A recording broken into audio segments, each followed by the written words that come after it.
All in Sports Network. We love sports. It is Wednesday, September 18th on All in Horns, brought to you by Rogue Sports Network. This is your daily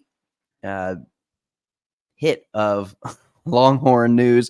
Anything you want Longhorns, get it here, right here, from myself, Tanner Carlson, and Jake Jimerson. This is your 30-minute set. Back there is Gerald. Meet him. Say hi to him. Be nice to him. He's a little shy. He may not say a whole lot, but he is a diehard Longhorn fan. Diehard. Yeah, there's a little bit of a dead atmosphere in there, if you will. yeah, we've gone deadly. It's like silent. OU against Tulane when all the students cleared out by the third quarter because they were mad it was close. So, but Jake, we've got a kind of a fun episode today for everybody. I think we're gonna do a little bit of a kind of a little bit something different. It is ULM week. There's not a ton to talk about in terms of matchups and big game environment. Yes, we've got Arch.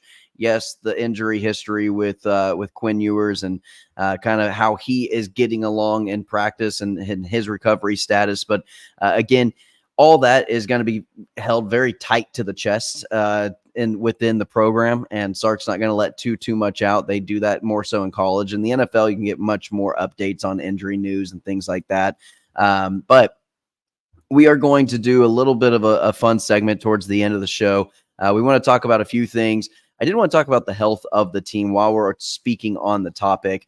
Going into ULM, then into conference play against Mississippi State, how vital is it to kind of have that balance of, look, we can't really lean on the run game all that much because we need our running backs to be healthy, but we also can't put our quarterbacks at jeopardy now that we've got a backup quarterback and exploit them to hits.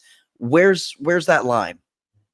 Yeah, I mean, the good thing is there's a lot of really good depth on this team, and we've already unfortunately seen that tested. But it's going to be kind of interesting to see what this opening script looks like. I wouldn't be surprised if he gets Arch, going on the move a lot. That's where Arch seems most comfortable. Also, it can kind of protect if you're just doing rollouts. He can kind of see the blitz coming, a little bit more aware of what's behind. Also, he's pretty fast, so he can get away from it.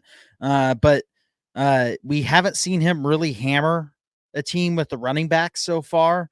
Jaden Blue obviously didn't play last week, so I think he was even more cautious. So, is Jaden Blue going to play this week? I think they were holding him out mostly precautionary last week. It's going to be interesting to see what he does in the game. But, as you said, health is of the utmost importance for this team right now. I think you and I were both panicking a little bit against UTSA. There were a couple moments. You see a Kelvin Banks Muhammad go went down. down. Yeah. Banks goes down. When Banks went down, I was screaming, "Take me, please!"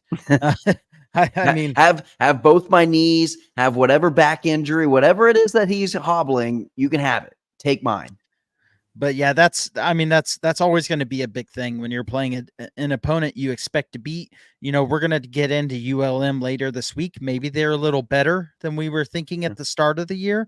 But still, regardless, a team that Texas should beat handedly, regardless of who is in. So, of course, the most important outcome at the end of the game is going to be health. That's why if you go back and listen to Saturday's episode, we almost sound like they lost in ways just because we were so bummed out about Quinn Ewers. Yeah, I mean, just the injuries in general. The game was kind of a bummer because whether or not Trey Wisner was, seriously injured or Kelvin Banks was able to come back in and play or Malik Muhammad, you see those guys go down and then trainers come out on the field and work on them a little bit.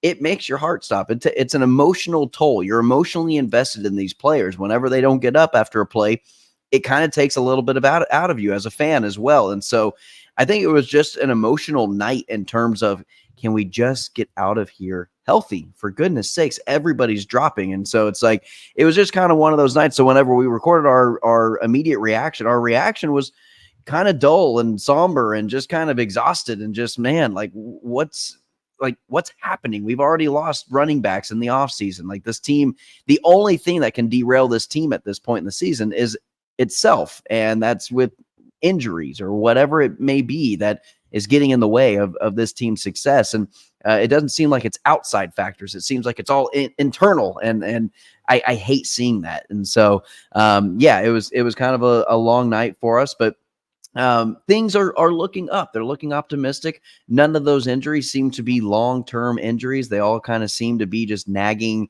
in the moment, a stinger here, a twisted ankle there. Funny enough, when Banks went down, we saw Sark go over and check on him. And when Sark checked on him, Sark gave just a very small hint, if you go back and watch it, of a little smile. And we thought, well, maybe he got hit in the nether region. Maybe it was a little nick to the manhood down there.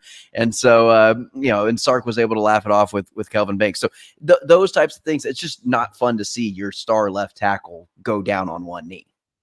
No, and it was all in the first quarter too. Yeah. I mean, you just had, Weisner, as you mentioned, Muhammad went down, and also just with those, even when they come back, you don't know what type of wear and tear it's putting on their body for moving forward, especially this early in the season. So that's going to be what I'm watching against ULM, other than the obvious of I'm excited to see Arch get his first start as a Longhorn.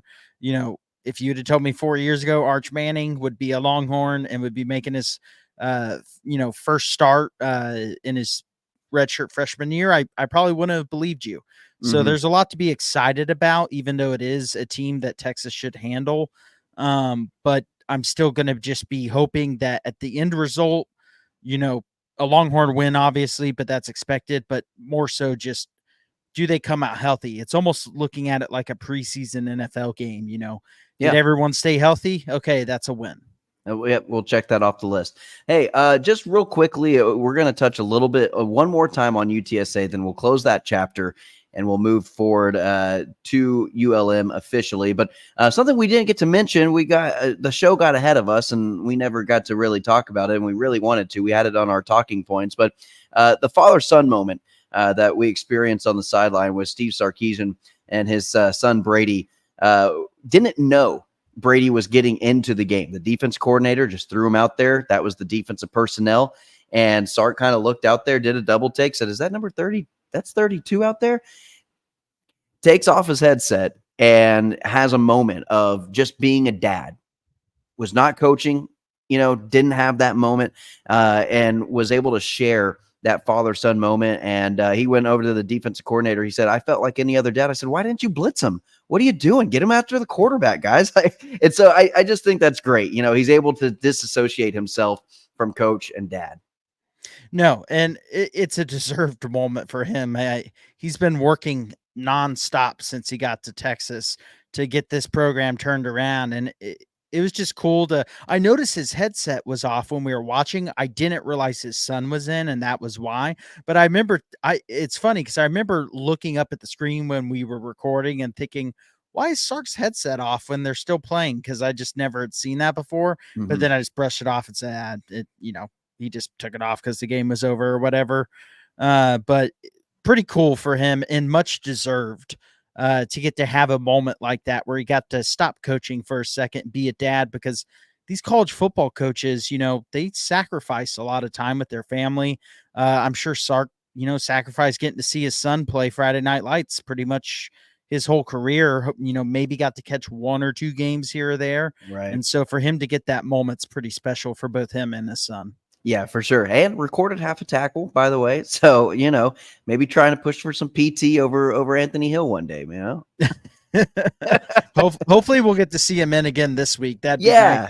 Something to kind of look out for. We're more aware of the number now, and we'll definitely be looking out for that if they're up big and it's late in the fourth quarter. Yeah, you're exactly right. And that's something I love about this team. No matter the depth, no matter who's out there playing, there is a player or a story that I'm aware of that I'm interested in watching. Whether the score is 65-0, I want to see if Brady Sarkisian gets in and makes a play. It doesn't matter. There are so many different levels to this team that keep my interest, that keep me wanting to watch this team from beginning to end. Trey Owens. We were both excited. Yeah. I mean, I've never been so excited to see a third string quarterback, but I've just really liked, how Trey Owens looked in high school and how he looked in the spring game. Just keeping up with the recruiting more closely, and Texas actually being, in a good spot where they have depth to be excited about Right. is really where that difference is. But it's just fun, like you said, no matter what the score is, no matter what point in the game it is, I'm attached to this team now. If they lose, it's gonna crush me. Yeah. But I'm here for it. It's nice to have this feeling again for Texas football, and after such a long time of kind of just being at the bottom of the totem pole.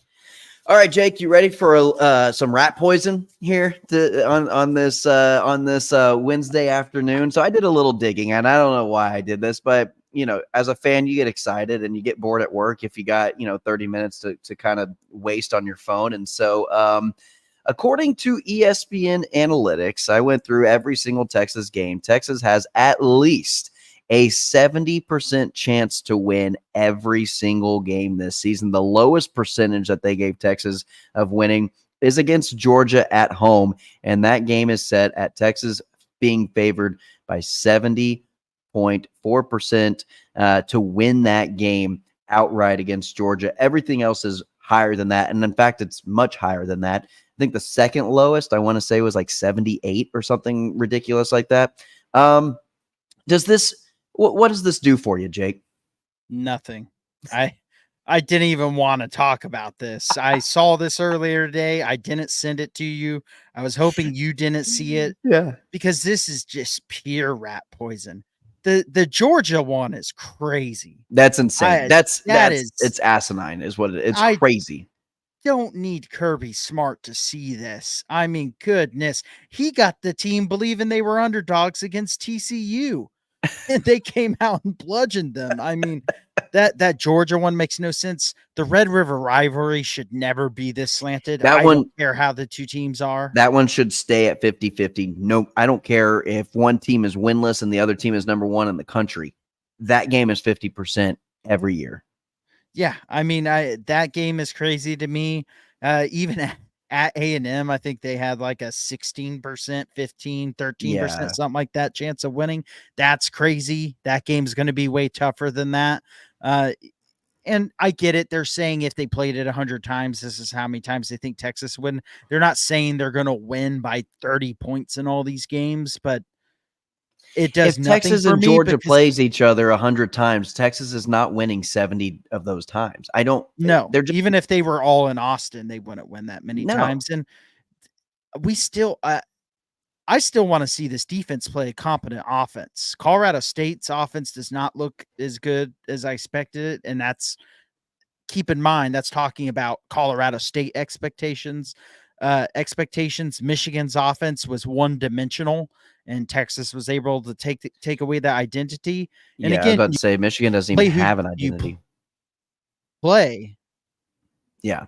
No, you're right. You play who you play. And Texas has dominated those teams, but still, I want to see this defense go against a Carson Beck. I want to see them go against, Jackson Arnold. If they keep, if OU's offense can improve week by week, and go on the road against A&M, go on the road against Arkansas, who looks to have a very good offense. I got to see this defense play some legit teams before I'm buying into they have a 70% chance to go undefeated or whatever it is. That's just a little crazy to me. I don't think that's quite realistic. And unfortunately, a lot of fans will look too much into this. And then if they do lose a game, it's going to be pure meltdown mode on Twitter. Now, I will melt down for the only fact of what we were just mentioning earlier is that I'm just 100% invested in this team and I love this team, and it's just going to be pure heartbreak at that point, but it won't be disappointment. It'll just be I'm heartbroken almost. And so I thought that was one of the most ridiculous things that I've ever seen. I disagree with it 100%. I think Texas going undefeated in today's landscape is much more difficult than I think it was even maybe 10, 15 years ago, in my opinion. I know it doesn't necessarily mean as much if you don't go undefeated. It's not, the repercussions do not affect you like they used to. Every game maybe means a little bit less, if that makes any sense. But you just don't need to go undefeated anymore to have a chance for a national championship is all I'm trying to get to. I It's just funny to me that Texas would be favored by that much in terms of a winning percentage over the number 2 team in the country. A team that has been that head-on favorite in the last 4 seasons until last week. So, anyway, let's go ahead and move right along, Jake. Something that I kind of wanted to talk about this week. Yes, it is ULM week. We don't have a ton to talk about in terms of the game. Let's talk about the college football landscape as a whole. Some big programs were good last year. Some big programs have been down for a long time. Texas being back is definitely one of those programs that whenever they're good, college football is good. Nebraska kind of came to mind this year. Now that they've always sold out their stadium. Their fans have always supported them, but they've been pretty not relevant really for the last decade, maybe even more so. Really since that Ndamukong Suh Big 12 championship team that played against Texas back in the day. You were at that game. You have a fun story about that. But when these programs are good, the college football landscape seems to flourish. What are some of those programs to you? Yeah, I mean, you kind of you can just go on that blue blood graphic and just draw from the top. Notre Dame being a legit contender is one to, I don't want to repeat everyone you said, so I'll mention one you didn't. How about Notre Dame being an actual college football title contender? Because I think we all know, even when they made a national title several years ago, pretty much everyone knew Alabama was going to blow them out. And, there's always a chance, but it was similar to TCU Georgia, where you knew it was going to take a lot for them to win. And, Notre Dame this year, they had the big win week 1, and then they lose to Northern Illinois. They've lost to Marshall in the last couple of years. And even though they've been a team that would have been consistently in a 12-team playoff over the past decade or so, roughly, I don't think they're a team that's been a national title contender. And I love their helmets. I love their uniforms and the prestige. I think they're one of the, Rudy, was he offsides?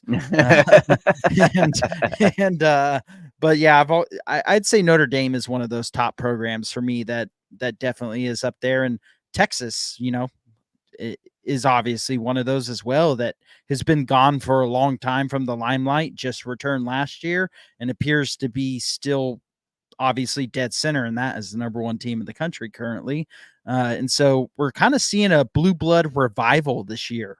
It feels like, you mentioned Nebraska, their schedule's pretty not too bad. I mean, their team, if you only lose 2 games and you're Nebraska, you're probably going to get into the 12-team playoff. So maybe. Yeah. I think we have a chance to have a really, really fun playoff this year for the first year in a 12-team. I agree. I think there's a very good chance that you're going to get teams that are historically playoff or not playoff, but national championship contenders. You might get a Miami who could possibly be a favorite, and that's a team for me that we were both kind of on the very edge of the last regime of Miami. We got to experience the 2001 team that might be considered the greatest college football team of all time. And that kind of second surge of the U, we got to see U part 2, if you will, for the 30 for 30. We didn't get to see the Michael Irvin, Jimmy Johnson days where they were running college football and it was the convicts versus the Catholics and things like that. And I just think having Miami being good has always, every season Miami's good, whether that be the 1 year that they had the turnover chain and the whole college football world went wild for that one season for them. I was a Miami Hurricane fan that year. Like, I was rooting for them to make a run at it. Like, I've always thought Miami was just a super cool team. And so when you get those teams that are good for college football, it just makes the season that much more fun. Yeah, especially in Nebraska, their crowd. I mean, they have like the record for most sellouts, and they've been dreadful for a long time. Their entire time in the Big Ten is just them losing to no-name schools in the non-conference. And, that Colorado game was one of the most watched games. And that's with Colorado not really being a good team. In that environment was rocking. You know, Nebraska is going to be fun to kind of keep an eye on this year just because I think Matt Rule's going to get that program to where they're going to be in the playoffs consistently. I think Matt Rule's a guy who's meant for college football. I think He so also too. wasn't even he also wasn't even given a fair shake in the pros. But then again, Carolina, they just give you about a season to a season and a half, regardless of whether you're the quarterback or the coach, and then you're fired. Yeah, that's a little shot for Bryce Young there. But yeah, I think Nebraska's probably the one. Miami, maybe for you, is like most excited that they're returning, and then maybe Nebraska for me, even though I can't stand their fans. Yeah, their fans are annoying. We know a couple of them. Yeah, they think the N on the helmet stands for knowledge. That's what my dad always told me. But I think Nebraska's still one. I'm just excited because you talk about we saw the U part 2. We'd never seen anything from Nebraska. Even that Yeah. Indomitian Sioux team, if they won that game, they would have been a 13-point underdog in a BCS game. Yeah. That team, you go back and you look at the stats. I encourage anybody, go back and look at that Big 12 championship stat, the offensive stat numbers. That Nebraska team really didn't stand a chance. And the fact that Indomitian Sioux almost single-handedly won that game for them as a defensive tackle, just for the amount of pressure. You also had Prince Amukamara over there at corner, and they had a very stout defense. But man, that offense, I couldn't name you one player. I don't remember a single player that played on that offense. And I've gone back and I've looked at that box score and I've seen the dreadful offense that they put on. And I was like, ugh, I looked at the roster again and I said, I don't know any of these guys. I didn't miss one or anything like that. It's literally Indomitian Sioux and Prince Amukamara. Those were the guys. And that's how good that team was. And that's how good those two guys were in college. I was at that game and I don't even remember seeing Nebraska have the ball. Yeah, no. All I remember is it was having constant 3 and out of Indomitian Sioux tackling, Shipley on a wide receiver screen 3 yards behind the line of scrimmage. And it's like, how does that happen? Yeah. That was when I thought Indomitian Sioux should have won the freaking Heisman that year. He's one of the best college football players I've ever seen. Yeah, it was incredible. So this kind of brings me to the fun thing that I teased at the beginning of the episode was, how about a dream playoff scenario as a college football fan, not as a Texas Longhorn fan. Now, as Longhorn fans, we are obviously going to have one very similar team and a similar rank in terms of our dream playoff scenario.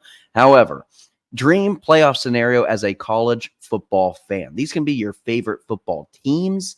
This can just be, prestige and program recognizable programs in competing for a 12-team playoff. I wanted to play this little game, and since we've got about 7 minutes to talk about it, I want to go ahead and I'm going to jump in. I'm going to give you my first 4. These are our conference winners. We kind of went by, the same rules of the college football playoffs. This is just what the dream scenario would look like for me. Texas as the 1 seed, USC as the 2 seed, Miami as that 3 seed. And since somebody has to win the Big 12, I put Texas Tech in there. Now, yes, I like TCU better, but I think having that just bad blood between Texas and Texas Tech in there might be kind of fun. Yeah, mine's somewhat similar. I have Texas. I have Ohio State instead of USC just because Ohio State's always been there, and I always think it back to the 2005 season and that game in Columbus. Ohio State on the schedule next year, by the way. Yeah, that'd be fun.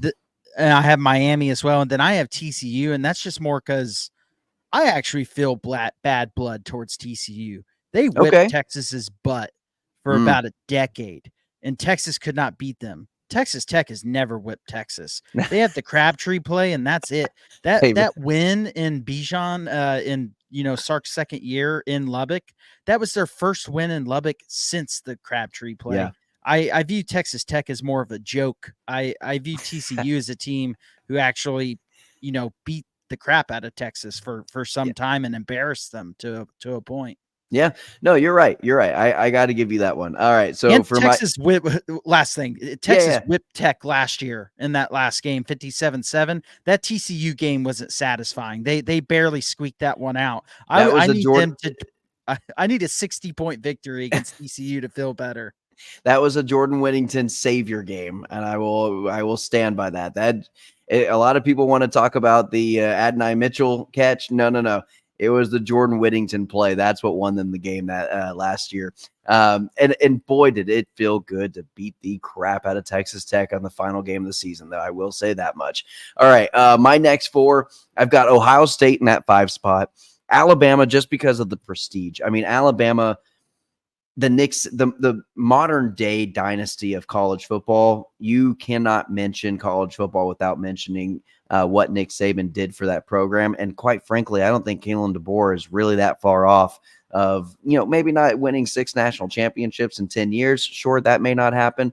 But winning a national championship or 2, I think, is definitely a possibility for Coach DeBoer there in Tuscaloosa. They were my 6th seed. Nebraska. Yeah, I just think college football is better when Nebraska is good, just period. I mean, plain and simple. I think that would be really fun. And this doesn't even have to be this year's playoff scenario. I'm just saying in general playoff scenario in my head. The 8th seed is the Florida State Seminoles. We talked about it on Saturday. You can't have the traditions of the and you can't have the live Indian mascot riding on the horse with a flaming spear being stabbed into your midfield before every game with those badass helmets and those cool uniforms and be 0-3 and just put up a stink show week in and week out. It just shouldn't be allowed if you're at Florida State. So I like it when they're good. Now, their fans were really annoying with the whole undefeated thing, playoff dilemma last year. And then I've got that's 4 more teams. I'll let you do 4 more teams before I name off my final 4. Yeah, just rattling it down. I have USC, so we just kind of USC and Ohio State swapped. Yeah. Then I have Nebraska. I just went on way too long. That's the most I've ever talked about them. And then Michigan. Again, just classic uniforms. I've always liked that game. This year for me was one I've been looking to for years. And then Oklahoma. I mean, anytime you get a chance to see Texas OU more than once, I'm cool with that. That's not a rivalry that can be diluted, in my opinion. No, Texas could play Oklahoma 3 times in a season, and realistically, it could happen. Texas could play Oklahoma in the regular season, in the SEC championship game, and then once more in the playoffs. It's a possibility. I'm not saying it will happen, but it is a possibility. And all 3 of those games, I will be on the edge of my seat, chomping my nails until they're nubs. Going into my final 4, I've got Oklahoma at that 9 spot, Oregon rounding up at the top 10, and then Michigan, like you mentioned, a great, historic program, the winningest college football program, and their helmets and uniforms are pretty freaking cool, and I like the big house. And Appalachian State, everyone's favorite underdog, being that 12 seed. Yep. I'm going to have one team I'm going to mention that I left off. After I do my 4, but my 4 is Florida State for all the reasons that you said, Notre Dame for all the reasons that I said earlier, and then I have Florida in there, and then I have Boise State, just because for me they're kind of their original underdog. I think of with their trick plays, the Statue of Liberty play against Oklahoma, which was very fun to watch. Oklahoma blow that game because that was back when they were Choklahoma, because every time they got in a big BCS game or national championship game, they got their butts kicked. Yeah. But you may notice I do not have Alabama on mine. I'm not saying Alabama is not a historic college football team. They're just such a dominant team. I'm sick and tired of seeing them at the top, and I just don't want to see it anymore. I don't blame you. Yeah, I'm kind of sick of Georgia. That's part of why they're not on my list. Yeah, I don't have Georgia on there. I don't have Georgia on there. I don't have Florida on there. Some notable mentions that teams I don't want to see in the playoffs. I hated those Florida teams, man. I couldn't stand Urban Meyer. I couldn't stand Tim Tebow. I couldn't stand Percy Harvin and Riley Cooper and Aaron Hernandez. Yes, I'm naming all the bad guys. I couldn't stand any of them. Like I hated those Florida teams back in the day. And then I think it aggravated me more that Oklahoma got to play them in the national championship over Texas in 2008. That also, I just have resentment for that game in general. Yeah, I have Florida on mine mainly just because I've always loved the Swamp. I love their colors, their uniforms. The Swamp is one of my top bucket list stadiums to go see. Another team that's kind of interesting that we're both do not have, it could be like an LSU. Yeah. Just because when they're good, they're really good. Death Valley is awesome. And Clemson was that left is off both lists. Clemson was left off both lists as well, but it is a little interesting because you do kind of have to think about home fields because there are going to be home field college football games this year, which is probably one of the things I'm most excited about because you're going to have a chance to see a Texas at Michigan. Obviously not this year, but just in general, a Texas at Michigan or a Michigan at Texas for a playoff game, which is just going to make those environments even crazier. What's also really cool when you mentioned that the possibility of Texas and Oklahoma playing in a round one game going to someone's home field. You know, Texas could play at Oklahoma for the first time ever. Oklahoma could play at Texas for the first time ever. The possibility is there. And I think that's what makes the playoffs so exciting. Yeah, I hadn't even thought about that one, surprisingly, but there's a good chance that happens at some point. Right. If this format's in place for 30 years, there's a better chance than not that happens within those 30 years, at least once. Yeah. And whether that be in Austin or in Norman, A, I don't even want to see how much those tickets would cost. And B, that would be one of the most electric atmospheres ever just because it's never happened. Obviously, the Cotton Bowl is already electric, but you don't really tailgate at the Cotton Bowl. You go to the state fair and you participate in all those festivities. There is tailgating, but it's just a little different. I can only imagine what either Norman or Austin would look like if this happens. And that's something we'll dive into later in the year as we get closer and get an idea what matchups could look like. But there's just a lot of excitement for this year in college football, not only with Texas, being number one in the nation for the first time in a long time, but with potential matchups in the playoffs and getting ready for this first year in the 12-team format. Well, with all that said, everybody join in the conversation. Please, we encourage everybody, leave your dream playoff scenario or your, when college football is at its best, what teams are good. Let us know in the comment section below. Like, share, subscribe, and get your daily fix right here of All In Horns, brought to you by Rogue Sports Network. Again, I'm Tanner Carlson. That's Jake Jimerson. That's Gerald. And hook 'em. All in Sports Network. We love sports.